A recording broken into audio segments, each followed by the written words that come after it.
Hi all, welcome to ones academy.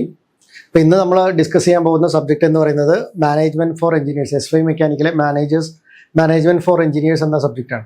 അപ്പോൾ ഈ സബ്ജക്റ്റിൻ്റെ ഒരു പ്രത്യേകത എന്ന് വെച്ചാൽ നിങ്ങളെ കഴിഞ്ഞ സെമ്മിലുണ്ടായിരുന്ന മെക്കാനിക്സ് ഓഫ് മെഷീനറി പോലെ പ്രൊജക്ട് ബേസ് ലേണിംഗ് ആയിട്ടുള്ള ഈ സെമസ്റ്ററിലെ സബ്ജക്റ്റാണ്. അപ്പോൾ നമുക്കറിയാം ഇൻറ്റേർണൽ 60യും എക്സ്റ്റേണൽ 40 മാർക്സും ആണ് വേണ്ടത്. അപ്പോൾ ഒരു ബേസിക് നേച്ചർ നോക്കുകയാണെങ്കിൽ ഒരു 75% തിയറിയും ഒരു 25% പ്രോബ്ലവും ഉള്ള ഒരു സബ്ജക്റ്റാണ്. പാസ്സാവാൻ വളരെ ഈസി ആയിട്ടുള്ള ഒരു സബ്ജക്റ്റാണ് മാനേജ്മെൻറ്റ് ഫോർ എഞ്ചിനീയേഴ്സ് എന്നുള്ളത്. അപ്പോൾ നമ്മൾ എന്താണ് മാനേജ്മെൻറ്റ്, നമ്മുടെ ഡേ ടു ഡേ ആക്ടിവിറ്റീസിലും എല്ലാ ദിവസവും കേൾക്കുന്ന ഒരു വേർഡാണ് മാനേജ്മെൻറ്റ്. അപ്പോൾ ടൈം മാനേജ് ചെയ്യണം, കോസ്റ്റ് മാനേജ് ചെയ്യണം, അല്ലെങ്കിൽ നമ്മുടെ എക്സ്പെൻസ് മാനേജ് ചെയ്യണം. അപ്പോൾ ബേസിക്കലി ഇവിടെ ബിസിനസ് പോയിന്റ് ഓഫ് വ്യൂ അല്ലാതെ ഇൻഡസ്ട്രി പോയിന്റ് ഓഫ് വ്യൂ എന്താണ് മാനേജ്മെൻറ്റ്. അപ്പോൾ ഇതിന് ഒരുപാട് ഡെഫിനേഷൻസ് ഉണ്ട്. അതായത് from the industrial revolution management principle ഇങ്ങനെ ഇവോൾവ് ചെയ്തു വന്നു. അപ്പോൾ ഓരോ കോൺട്രിബ്യൂട്ടേഴ്സിൻ്റെയും അടിസ്ഥാനത്തിൽ അവരുടെ definitions, the way of definitions എന്ന് പറഞ്ഞാൽ വ്യത്യാസമുണ്ട്. അപ്പോൾ നമ്മൾ ഒന്ന് രണ്ട് ഡെഫിനേഷൻസ് നോക്കും. ഒരുപാട് ഡെഫിനേഷൻസ് ഉണ്ട്. അപ്പോൾ on an exam point of വ്യൂവിലും നമ്മൾ ഒരു ഡെഫിനേഷനിൽ നമ്മൾ ഡെഫിനേഷൻ ഫൈൻഡ് ചെയ്യും. വാട്ട് ഈസ് മാനേജ്മെൻറ്റ് എന്ന് പറഞ്ഞാൽ ഇപ്പോൾ ആർക്ക് വേണമെങ്കിലും എഴുതാം, ബട്ട് അങ്ങനെയല്ല എഴുതേണ്ടത്. Management is art of getting things done by other people. മറ്റുള്ളവരിൽ നിന്ന് നമ്മളെങ്ങനെ വർക്ക് വാങ്ങിക്കുന്നു എന്നുള്ളതിൻ്റെയാണ് മാനേജ്മെൻറ്റ് എന്ന് പറയുന്നത്, by according to Follett. Then management is the art of getting things done through and with people in formally organised groups. അപ്പോൾ നമുക്കറിയാം നമുക്ക് മനുഷ്യൻ എന്നുള്ള ഒരു ഡോമിനൻറ്റ് സ്പീഷീസ് ആയതിൻ്റെ one of the main reason എന്ന് പറയുന്നത് ടീം വർക്കാണ്. അപ്പോൾ എങ്ങനെ ഒരു ടീമായിട്ട് വർക്ക് ചെയ്യാം so that we can achieve the goals, അതാണ് ഇവിടെ പറഞ്ഞിരിക്കുന്നത്. According to Harold Koontz, management is art of getting things done through and with people in formally organised groups. Then management is art of directing and inspiring people. അങ്ങനെ ഒരുപാട് definitions ഒക്കെ ഉണ്ട്. എന്നിരുന്നാലും basic concept എന്ന് പറഞ്ഞാൽ മറ്റുള്ളവരിൽ നിന്ന് work വാങ്ങിക്കുക. It is A art of getting things done through others. അപ്പോൾ അവിടെ എക്സാം പോയിന്റ് ഓഫ് വ്യൂ, അപ്പോൾ ഓൾമോസ്റ്റ് എല്ലാ ക്വസ്റ്റ്യൻസിലും മാനേജ്മെൻറ്റ് എന്നുള്ള വേർഡ് ഉണ്ടാവും. അപ്പോൾ ഈ ഒരു സെൻറ്റൻസ് സ്റ്റാർട്ട് ചെയ്തതിന് ശേഷം മാത്രമേ നമുക്ക് റിയൽ ആൻസറിലേക്ക് പോകേണ്ട കാര്യമുള്ളൂ. So management is art and science of getting things done by other people. അതാണ് ഇതിൻ്റെ ബേസിക് ഡെഫിനിഷൻ എന്ന് പറയുന്നത്. ദെൻ എന്തൊക്കെയാണ് നമ്മൾ മാനേജ് ചെയ്യാൻ പോകുന്നത്, അതാണ് വളരെ ഇമ്പോർട്ടൻ്റ് ആയിട്ടുള്ള കാര്യം. നമുക്ക് ഒരുപാട് കാര്യങ്ങൾ മാനേജ് ചെയ്യാൻ പറ്റില്ല, പക്ഷേ അക്കോർഡിംഗ് ടു ബിസിനസ് അല്ലെങ്കിൽ according to a company what all things or what are factors we are going to manage.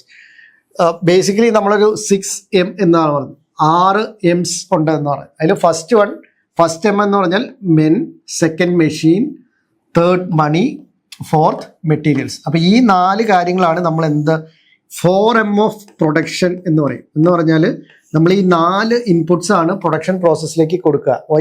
എന്തിനു വേണ്ടി? In order to get the products and services. അപ്പോൾ if we make the product and services we can sell it on the market and we can make profit. The companies can make profit. Then there are markets and methods. ഏത് മാർക്കറ്റിലാണ് നമ്മൾ produce ചെയ്ത സാധനം വിൽക്കാൻ പോകുന്നത്? What is a method use to manufacturing. അപ്പോൾ these are the various Ms, 6 M's of management. അപ്പോൾ നമ്മൾ ബേസിക്കലി മാനേജ് ചെയ്യുന്ന ഈ 6 M'കളാണ്. ഒന്ന് മെൻ മാനേജ് ചെയ്യുന്നതാണ് human resource management. Then there will be മെഷീനിലെയാണ് production management, maintenance management. Money ആണെങ്കിൽ ഫിനാൻസ് മാനേജ്മെന്റ്. ദെൻ മെറ്റീരിയൽസ് ആണെങ്കിൽ inventory management, materials management department ഒക്കെ ഉണ്ട്. Then markets deals with this selling and marketing management. Then methods, അങ്ങനെയുള്ള പല factors ഉണ്ട്. Okay, then ഇത് വളരെ ഇമ്പോർട്ടൻറ്റ് ക്വസ്റ്റ്യൻ ആണ്. Normally this question will be asked for a short answer question. What is system approach of management? അപ്പോൾ നമ്മൾ mechanical engineers ആയതുകൊണ്ട് തന്നെ നമുക്കറിയാം ഒരു സിസ്റ്റം അപ്രോച്ച് ഓഫ് തെർമോഡൈനാമിക്സ് നമ്മൾ പഠിച്ചിട്ടുണ്ട്. അപ്പോൾ ഇതാണ് system, that is the area or volume under consideration or under study. Then this is called as a boundary. Then there will be surroundings. അപ്പോൾ ഇതാണ് സിസ്റ്റം അപ്രോച്ച് ഇൻ തെർമോഡൈനാമിക്സ് പറഞ്ഞാൽ. This is the area under study, then there will be boundary and there will be surroundings.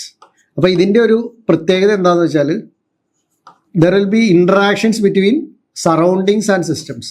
സറൗണ്ടിങ്സും സിസ്റ്റവും തമ്മിലുള്ള interaction വഴിയാണ് എന്ത് produce ചെയ്യുന്നത്? നമുക്ക് വേണ്ട യൂസ്ഫുൾ വർക്കൊക്കെ പ്രൊഡ്യൂസ് ചെയ്യുന്നത്. അപ്പോൾ എല്ലാ കാര്യങ്ങളിലും നമുക്ക് പഠിക്കുന്നത് നമ്മൾ എന്താണോ പഠിക്കാൻ പോകുന്നത് അത് മാത്രമാണ് ഇവിടെ നമ്മൾ കൺസിഡർ ചെയ്യുന്നുള്ളൂ. അതേ ഒരു കൺസെപ്റ്റാണ് സിസ്റ്റം അപ്രോച്ച് എന്ന് പറഞ്ഞാൽ. Basically this management is considered as A system. ഒരു സിസ്റ്റം, അവിടെ കുറെ പ്രോസസ്സും മെത്തേഡ്സ് ഒക്കെ ഉണ്ട്. അപ്പോൾ ഈ സിസ്റ്റത്തിലേക്ക് നമ്മൾ എന്ത് കൊടുക്കും?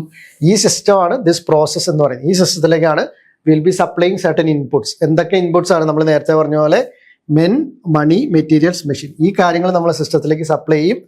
By the using the process will be getting the outputs. എന്തൊക്കെയാണ് ഔട്ട്പുട്ട്സ്? ഔട്ട്പുട്ട്സ് എന്ന് പറഞ്ഞാൽ പ്രൊഡക്ട്സ് ഓർ സർവീസസ്. അപ്പോൾ ഈ രണ്ട് കാര്യങ്ങളാണ് മാർക്കറ്റിൽ വിൽക്കുന്നത്, products and services, so that the company can make profit. Then there will B A feedback system. നമ്മൾ ചെയ്ത കാര്യങ്ങൾ അല്ലെങ്കിൽ നമ്മൾ പ്ലാൻ ചെയ്ത ഗോൾ അച്ചീവ് ചെയ്തെങ്കിൽ ഗുഡ്, നമുക്ക് എങ്ങനെ അത് ഇമ്പ്രൂവ് ചെയ്യാൻ പറ്റും, ഇല്ല എന്നുണ്ടെങ്കിൽ എന്തൊക്കെ റെമഡിയൽ മെഷേഴ്സ് ആണ് കണ്ടുപിടിക്കേണ്ടത്, അങ്ങനെയുള്ള കാര്യങ്ങളൊക്കെയാണ് ഇത്. സോ ദിസ് ഈസ് കോൾഡ് ആ system approach of management. Then these are the functions of management. നമ്മൾ എന്തൊക്കെയാണ് മാനേജ് ചെയ്യുന്നതിൻ്റെ വേറൊരു പെർസ്പെക്റ്റീവിലാണ് പറയുന്നത്. അപ്പം ക്ലാസിക്കൽ മാനേജ്മെന്റ് തിയറി, അതായത് പഴയ മാനേജ്മെന്റ് അനുസരിച്ച് there were 10 functions of management. അപ്പോൾ അതിനുശേഷം ഇപ്പം കറന്റ് മോഡേൺ മാനേജ്മെന്റ് തിയറീസ് അനുസരിച്ച് there are 5 functions of management. എന്തൊക്കെയാണ്? Planning, organising, staffing, directing and controlling. അപ്പം ഇതാണ് 5 ഫങ്ഷൻസ് ഓഫ് മാനേജ്മെന്റ്. ഈ 5 ഫങ്ഷൻസ് ഓഫ് മാനേജ്മെന്റ് ആണ് നമ്മൾ വേരിയസ് മൊഡ്യൂൾസിലായിട്ട് ഡീറ്റെയിൽ ആയിട്ട് കവർ ചെയ്യാൻ പോകുന്നത്. അപ്പം എന്താണ് പ്ലാനിങ്? പ്ലാനിങ് എന്ന് പറഞ്ഞാൽ നമ്മൾ ആ actual execution of the project അല്ലെങ്കിൽ ആ ടാസ്ക് ചെയ്യുന്നതിന് മുമ്പ് എന്തൊക്കെയാണ് ചെയ്യേണ്ടതിനെ പറ്റിയുള്ള ധാരണ ഉണ്ടാക്കുക. What has to be done, എന്ത് വർക്കാണ് ചെയ്യേണ്ടത്, when it has to be finished, by whom it has to be finished, അങ്ങനെയുള്ള കുറേ ക്വസ്റ്റ്യൻസിന് ആൻസർ കണ്ടുപിടിക്കുക എന്നുള്ളതാണ് പ്ലാനിങ് എന്ന് പറയുന്നത്. That is done by the planning engineers. Then organizing എന്ന് പറഞ്ഞു കഴിഞ്ഞാൽ നമുക്ക് അവൈലബിൾ ആയിട്ടുള്ള റിസോഴ്സസിനെ എങ്ങനെ ഈ ഒബ്ജക്റ്റീവ്സ് അച്ചീവ് ചെയ്യാനായിട്ട് അലോക്കേറ്റ് ചെയ്യുന്നു, എന്തൊക്കെ ടാസ്ക്കാണ് ചെയ്യേണ്ടത്, ആരാണത് ചെയ്യേണ്ടത്, അവരുടെ അതോറിറ്റി ലെവൽ എന്താണ്, റെസ്പോൺസിബിലിറ്റി ലെവൽ എന്താണ്, ഇതൊക്കെയാണ് ഓർഗനൈസിങ് ഫംഗ്ഷനിൽ വരുന്നത്.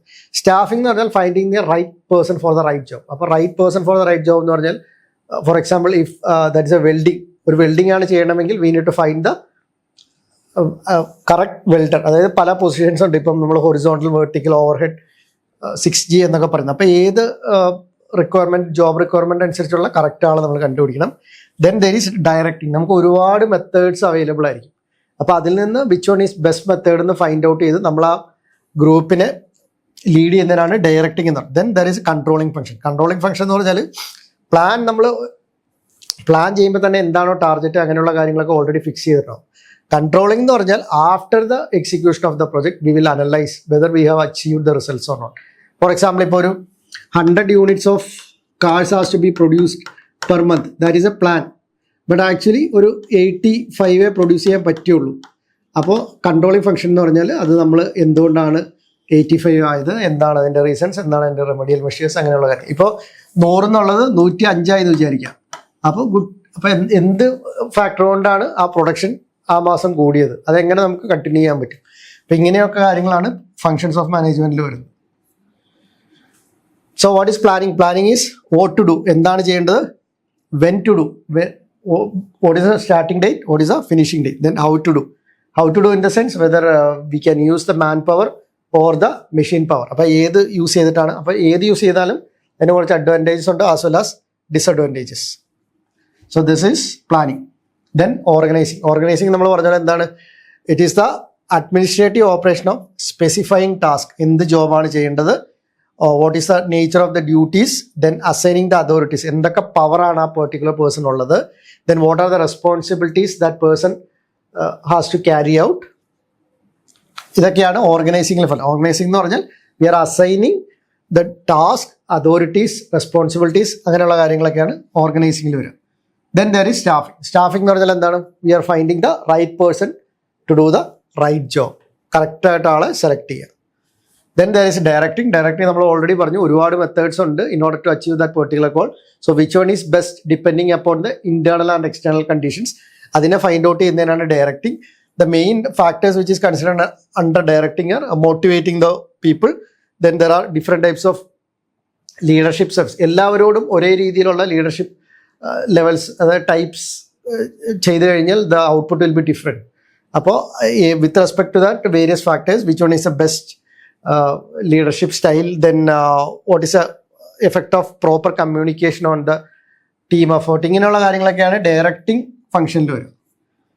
Then there is controlling function. നമ്മൾ ഓൾറെഡി പറഞ്ഞു, we will be setting certain outputs or standards or goals.